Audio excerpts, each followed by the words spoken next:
یہ بلدیہ ٹاؤن ہے کراچی کا وہ علاقہ جہاں پانی اب نعمت نہیں نایاب خزانہ بن چکا ہے۔ خواتین ہو یا مرد سب روزانہ پانی کی تلاش میں نکلتے ہیں، کہیں بورنگ کا پانی، کہیں مہنگے داموں خرید کر بس زندگی کا پہیہ چلانے کی کوشش۔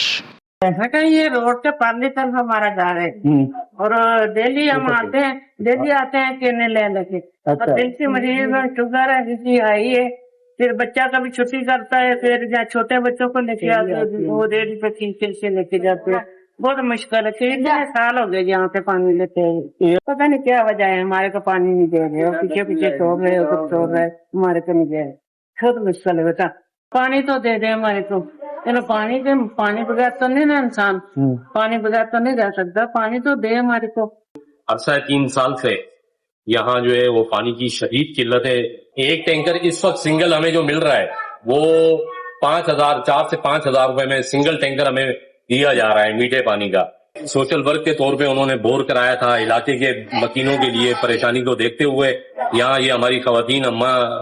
بہنیں جو ہے وہ پانی یہاں بھرتی ہیں، تو یہی پانی پیا جاتا ہے، کھارا پانی ہے انتہائی، اور جس سے جو ہے پیٹ کے وبائی امراض جو ہے وہ ڈائریا ہو گیا، پیٹ کا درد ہو گیا، آنتوں کی بیماریاں ہوگی، وہ پھیل رہی ہیں مسلسل۔ یہاں کے لوگ غریب لوگ ہیں، اب جو ہے نا اللہ کے واسطے جو ہے نا یہ پانی ہم لوگ کا چالو کر دو، اور یہ پانی بلدیہ میں جو پانی ہم لوگ یہ کھارا پانی ہے، پینے سے